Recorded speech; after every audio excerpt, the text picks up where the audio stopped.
이번 시간은 페이지 178페이지 철근의 간격부터 보도록 하겠습니다.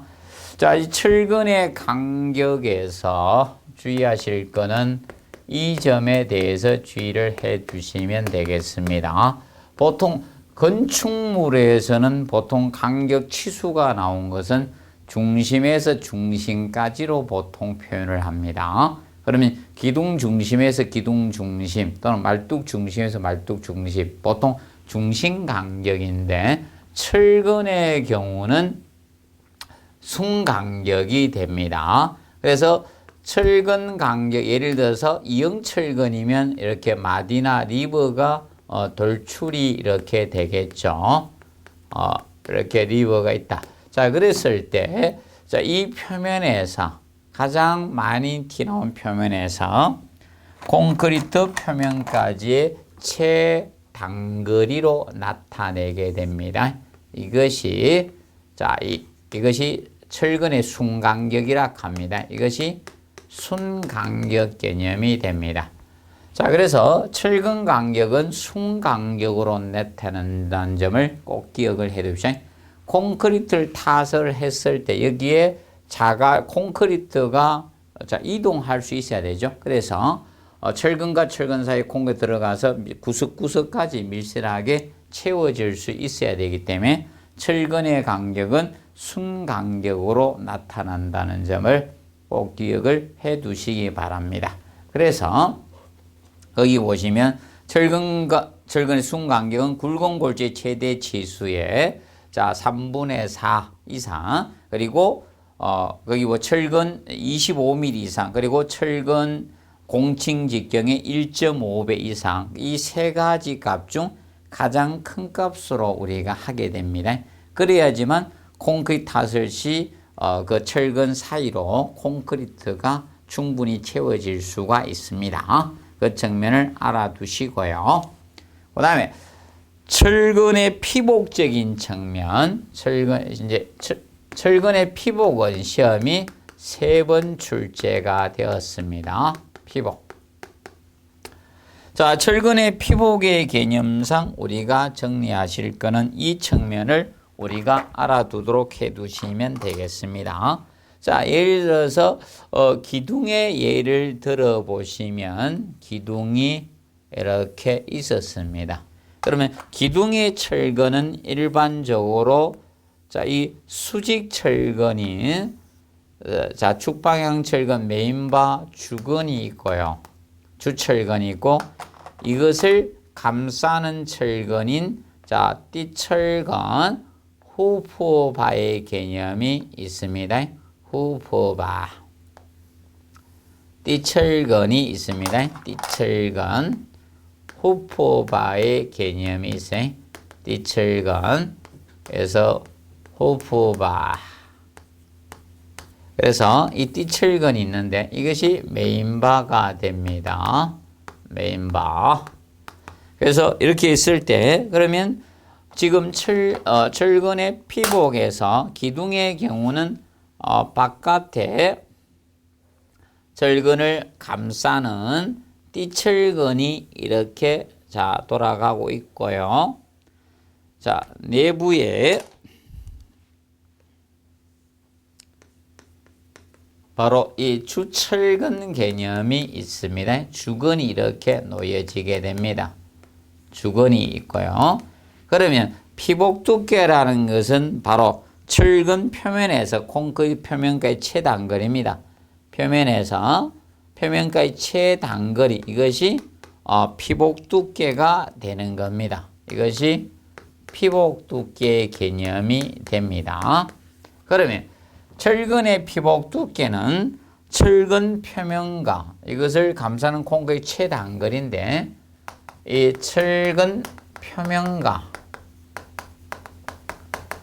콘크리트 표면까지 최단거리, 콘크리트 표면까지의 우리가 최단거리가 피복 두께입니다. 그래서 이제 그림 개념도 출제가 됐고요.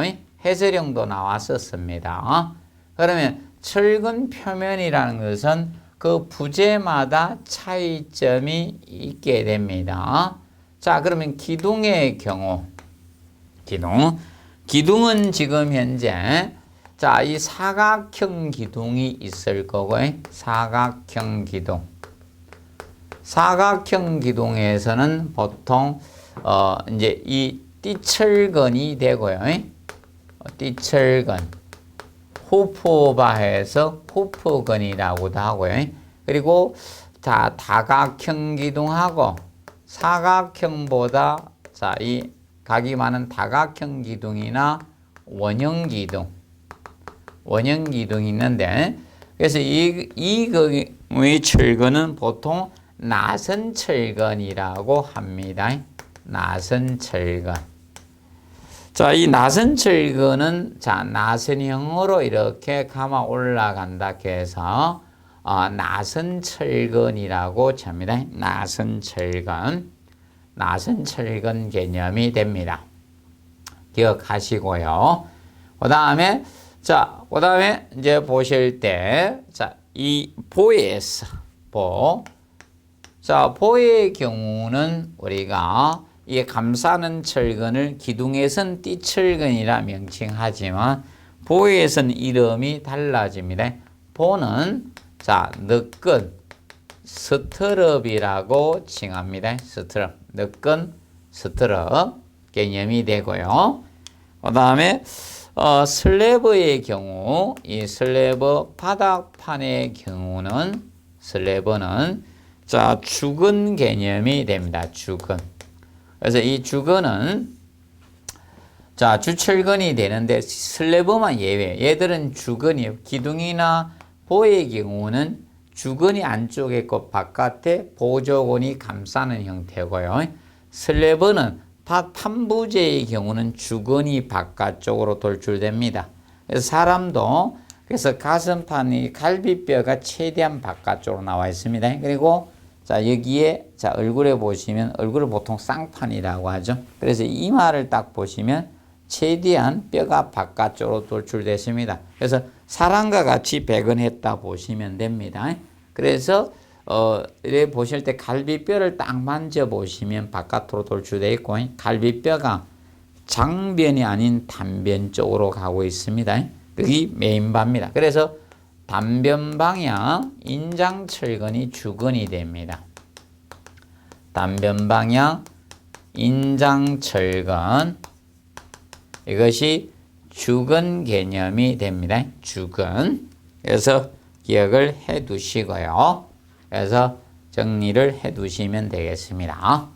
그리고 7번에 보시면 그래서 거기에서 이 개념 가지고 두 문제를 언급했고 그 다음에 이제 피복 두께의 목적 가지고 한 번 출제가 되었었습니다. 그래서 총 3번이 나왔어요. 현재까지는.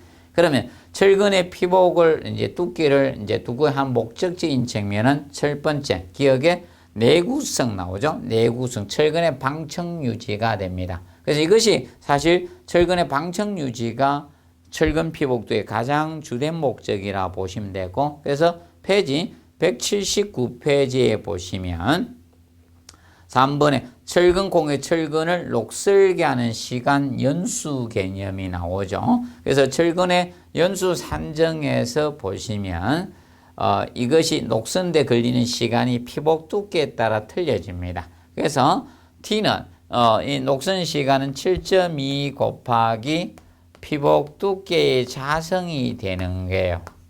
피복 두께에 대한 자성 이것만큼의 자 우리가 녹쓰는 시간이 걸리더라 이겁니다.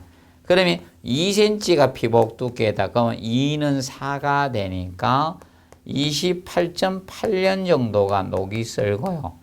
뭐 3cm로 설계하면 3, 3은 9가 되겠죠. 그러면 1cm만 증가했는데도 64.8년 정도가 걸리는 거예요. 1cm만 증가했는데도. 그러면 피복 두께를 두껍게 함으로써 자 철근에 녹쓰는데 오랜 시간이 걸린다는 겁니다. 그런데 거기에서 내하성은 보통 이겁니다. 피복 두께 2cm로 설계되면 내하 시간은 보통 1시간 정도를 봐줍니다. 내하 시간은 1시간 보고요. 하재에 견딜 수 있는 시간. 그리고 3cm로 설계했을 때 내하 시간이 보통 2시간이 됩니다. 하재에 견딜 수 있는 시간이 2시간 정도가 돼요. 그래서 일반적으로 이제 피복 두께를 두껍게 하는 것은 제일 증가되는 게 방청입니다. 이것 때문에 보통 피복 두께를 일정 이상 두께를 유지하고 있다라고 보시면 됩니다. 자, 그 점에 대해서 보시고, 그 다음에 이번에 피복 두께 최소 규정이 나오고 있습니다. 자, 그래서 이것이 건축 구조 설계 기준 법령에서 정하는 피복 두께가 됩니다. 그래서 앞으로 시험이 어렵게 되면 이 규정에 들어와서 수치를 직접적으로 묻는 시험도 나올 수가 있습니다. 그래서 여러분들이 암기를 요하는 부분입니다. 그래서 수중에서 탓을 하는 콘크리트는 100mm, 제일 두껍게 우리가 피복 두께를 유지하고 있습니다. 그리고 흙에 접해서 콘크리트 후 영구히 흙에 묻힐 때는 80mm, 이 두 번째 두께가 두껍습니다. 그리고 흙에 접하거나 옥에 노출된, 직접 노출된 콘크리트의 경우는 철근의 직경에 따라서 피복 두께가 달라지고 있습니다. 그래서 D29 이상의 철근의 경우는 60mm 이상으로 확보해야 되겠고, 그 다음에 D25 이하일 때는 50mm가 되겠고, 그 다음에 D16 이하의 철근일 때는 보통 우리가 40mm 정도를 확보해 주시면 되죠. 그런데 옥의 공기나 흙에 직접 접하지 않는 콘크리트는 약간 얇아질 수가 있습니다. 피복 두께가 약간 얇아집니다. 그래서 흙에 접하거나 옥의 공기에 노출되면 약간 두꺼워져야 돼. 그래서 거기에 따라서도 피복 두께가 차이가 있습니다. 그리고 거기 보시면 슬래브의 철근 경우하고 그 다음에 거기 보호 기둥일 때도 약간 차이가 발생이 되는 겁니다. 그래서 거기 보시면 슬래브 벽체나 장선에서 보통 슬래브는 D35 이하의 철근을 거의 많이 사용합니다. 그럴 때는 20mm만 해줘도 되죠. 근데 D35 초과될 때 철근이 굉장히 굵은 철근이 되겠죠. 그럴 경우 40mm 되죠. 일반적으로 바닥판은 D35 이하가 많이 활용되고 있습니다. 그렇다 보니까 일반적으로 거기 20mm 형태의 피복 두께로 가는 경우가 많습니다.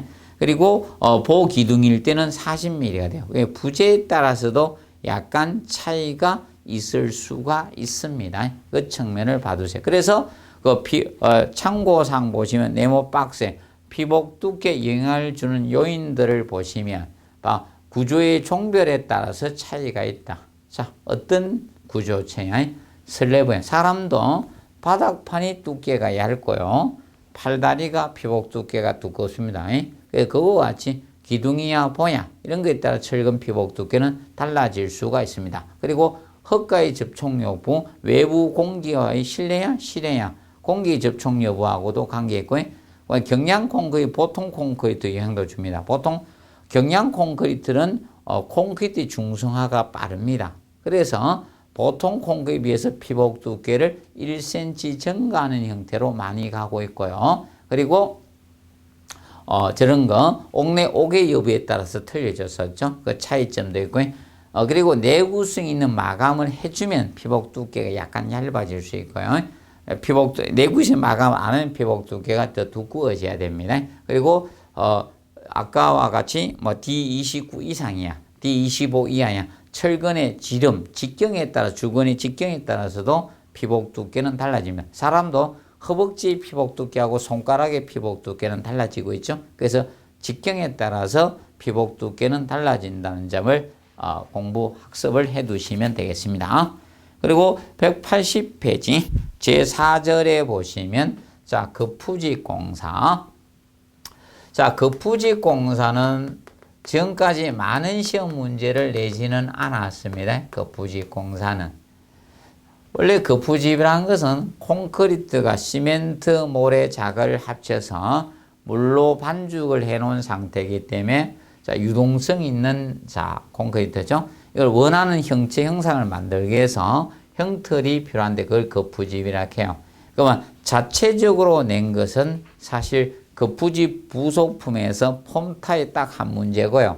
그 다음에 종합적 문제를 냈을 때 지문이 2번 언급이 되는 형태입니다. 그러면 철근의 피복보다도 적게 나왔습니다. 철근의 피복은 자체가 3문제가 출제됐는데 얘는 자체적으로 나온 것은 1문제밖에 없습니다. 그렇기 때문에 너무 많은 공부를 하는 것보다는 간략히 우리가 하시는 것이 효과적이라고 보시면 된다. 18회 동안 1문제 냈고 종합문제 지문 2줄 냈다는 겁니다.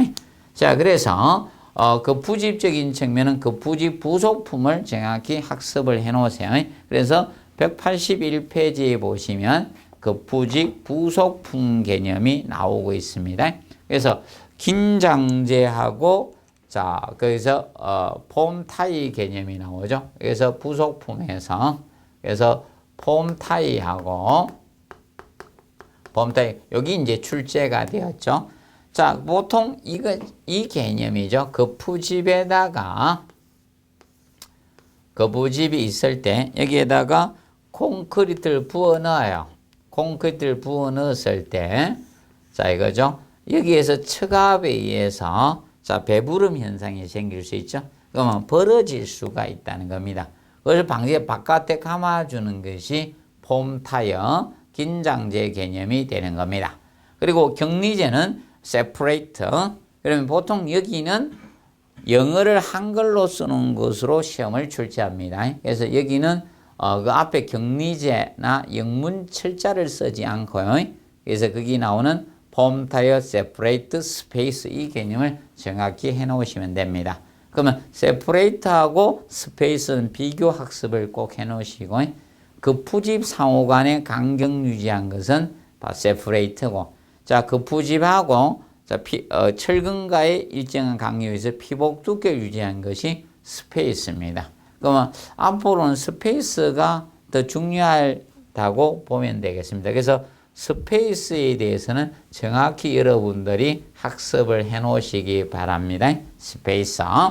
그러면 스페이스는 일반적으로 보면 철물을 많이 쓰게 되는데 그 상황에 따라서 스페이스가 다른 제품이 될 수도 있겠죠. 그러면 거기에 보시면 기억에 보시면 이 시방서 부분에 대해서 해놨습니다. 간격제에 대해서 보나, 기둥, 지중보, 슬래브, 벽, 지하 외벽의 간격제는 사전 담당원의 승인을 받은 경우는 플라스틱 제품으로 측면에 사용할 수 있다 이렇게 해놨죠. 제품을 측면에 사용할 수 있도록 해놨는데 자, 그러면 이 플라스틱 제품은 사실상 이거죠.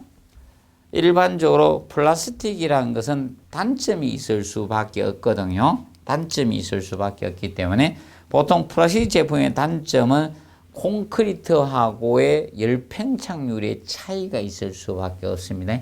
플라스틱은 콘크리트보다 잘 늘어날 수밖에 없죠. 이런 열팽창률 차이가 있고 그 다음에 콘크리트하고 부착력이 철보다는 떨어질 수밖에 없거든요. 그런 문제점을 좀 가지고 있어요. 플라스틱 제품은.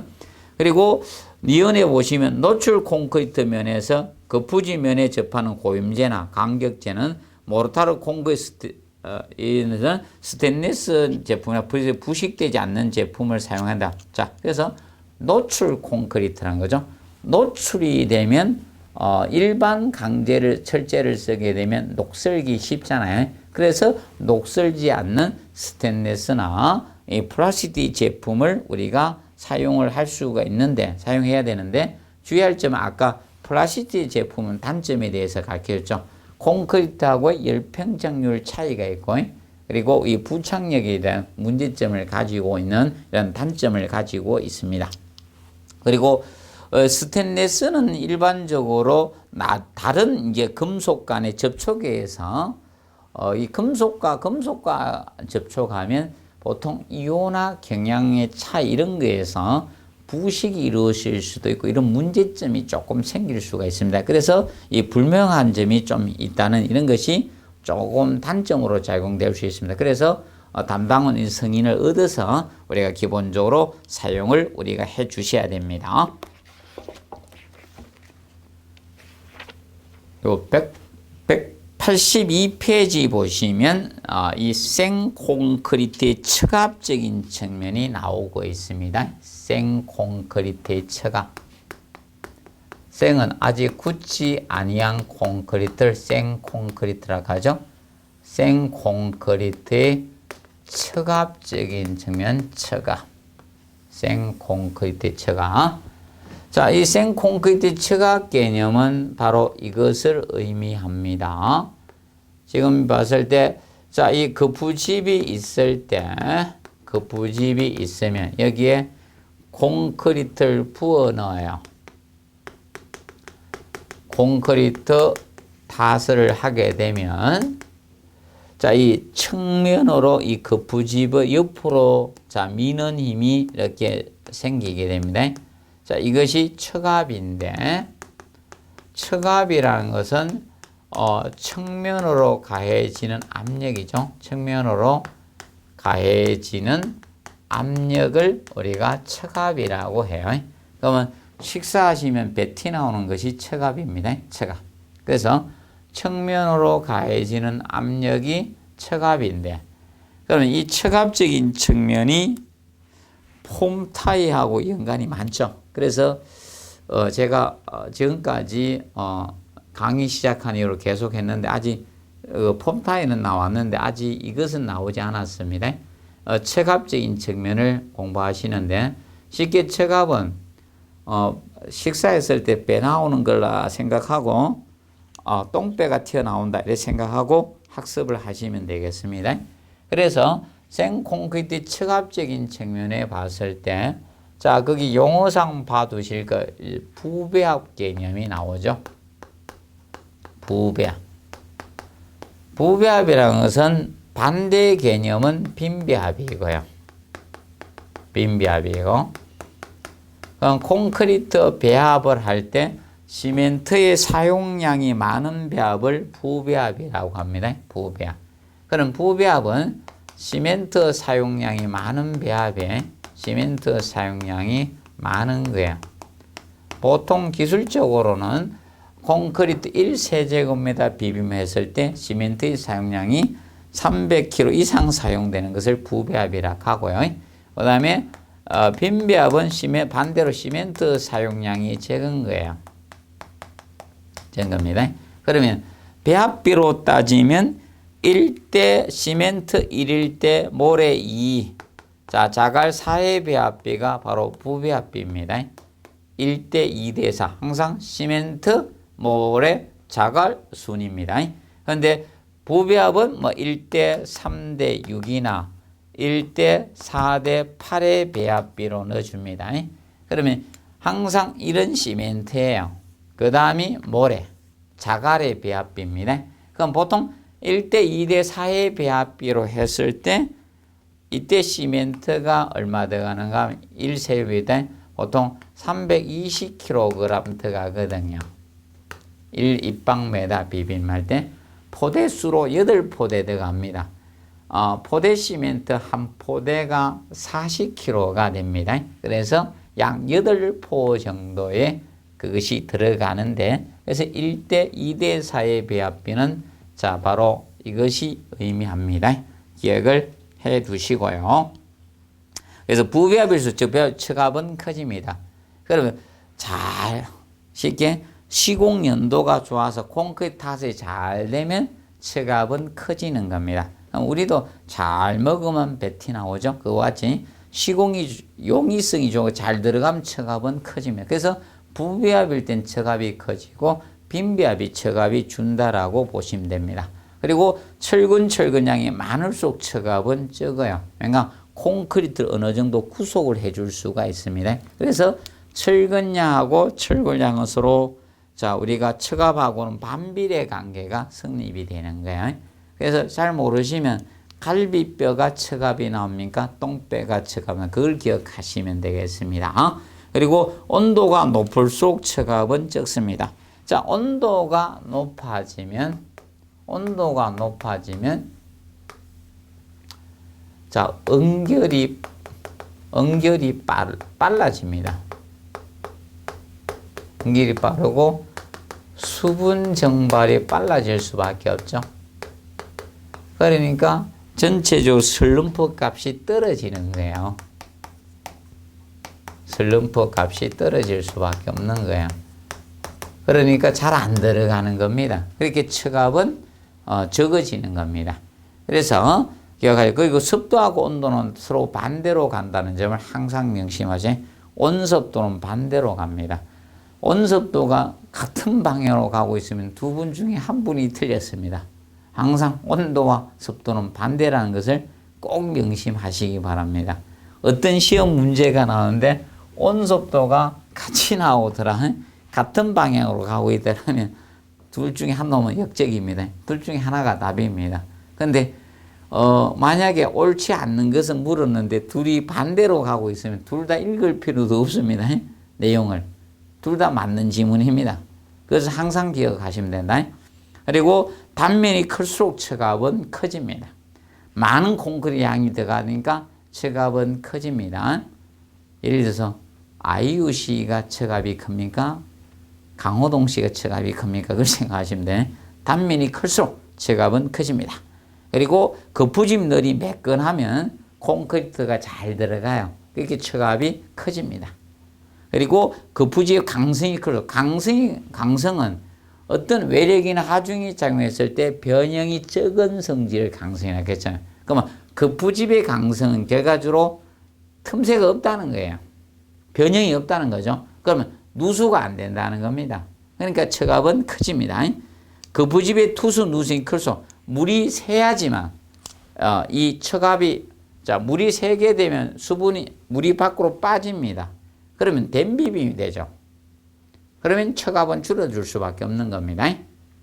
그리고 콘크리트 타설 속도가 빠를수록 척압은 커집니다. 빨리 부어놓으면 척압은 커질 수밖에 없습니다. 그리고 진동 다짐하면 척압이 커지죠. 그래서 더 많은 내용들이 있는데 다 열거는 안 해놨고요.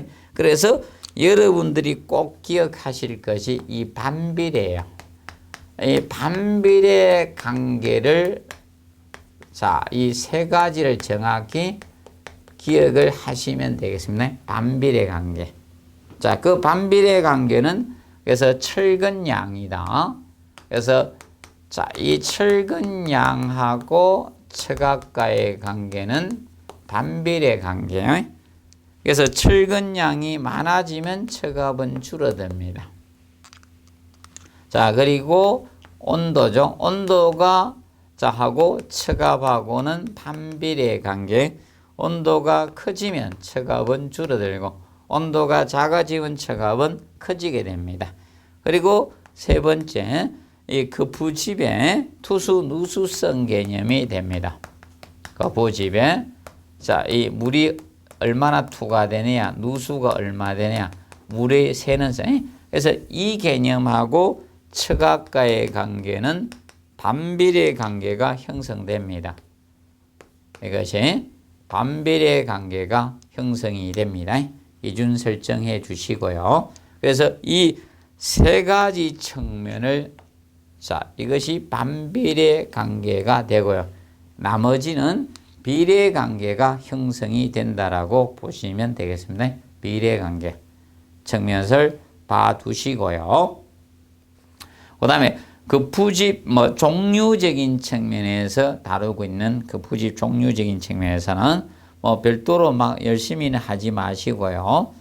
거기에서는 거기 183페이지에 보시면 2번에 보시면 미끄럼 거푸집이 나옵니다. 미끄럼 거푸집 요거 정도만 간략히 한번 정리를 하도록 합니다. 그래서 이 미끄럼 거푸집을 보통 슬라이딩 폼이라고 합니다. 슬라이딩 폼. 영어로는 슬라이딩 폼이고 우리나라 말로는 미끄럼 거푸집입니다. 미끄럼 거푸집. 이렇게 칭합니다. 미끄럼 거푸집. 이것은 일반적으로 이런 꿀뚝과 같은 단면이 일정한 곳에 보통 하는 거예요. 꿀뚝과 같이 이 단면이 일정해야 돼요. 단면이 일정한데 우리가 하는 것이 슬라이딩 폼 미끄럼 거푸집입니다. 결과적으로 얘는 돌출물이 있는 데는 사용하지 못합니다. 이거는 돌출 부분이 있는 곳은 사용을 못하는 거예요. 돌출 부분이 있는 곳은 단면이 일정한 곳에 쓰는 겁니다. 그대로 뽑아 올라가겠다는 겁니다. 그래서 꿀뚜기 보면 밑에서부터 원형으로 동일하게 쭉 올라가잖아요. 그러면 밑에 치고 나서 공에 타서 위로 그냥 뽑아 올려서 바로 칩니다. 그러면 계속 그 부집을 제거하지 않고 마지막 칠 때까지 뽑아 올려서 처리하는 것이 바로 이 미끄럼 거푸집입니다. 그럼 이것을 하면 콘크리트가 계속 일체성을 확보할 수가 있겠죠. 그리고 이것을 사용하게 되면 거푸집이 많이 손실되거나 이런 게 없잖아요. 그대로 뽑아 올라가는 이런 특징이 있는 것이 있는데, 근데 돌출물에는 사용을 못하는 게 이 슬라이딩 폼이라고 보시면 되겠습니다. 그래서 콘크리트 연속 이제 탓을 할 때 보통 쓰죠. 그래서 거기 보면 뭐 꿀뚝 또는 사일로 등의 평면 형상이 일정한 구조물을 사용한다는 거죠. 사일로란 것은 원래 이게 사일로입니다. 둥근 형태가 사일로예요. 그래서 저기 일반적으로 시멘트 같은데 시멘트 공장이나 이런 데 보시면 둥근 형태가 쭉 올라가요. 그리고 레미콘, 레디믹스 콘크리트 만드는 레미콘 회사들 거기에 보면 둥근 통이 있죠. 그게 사일로입니다.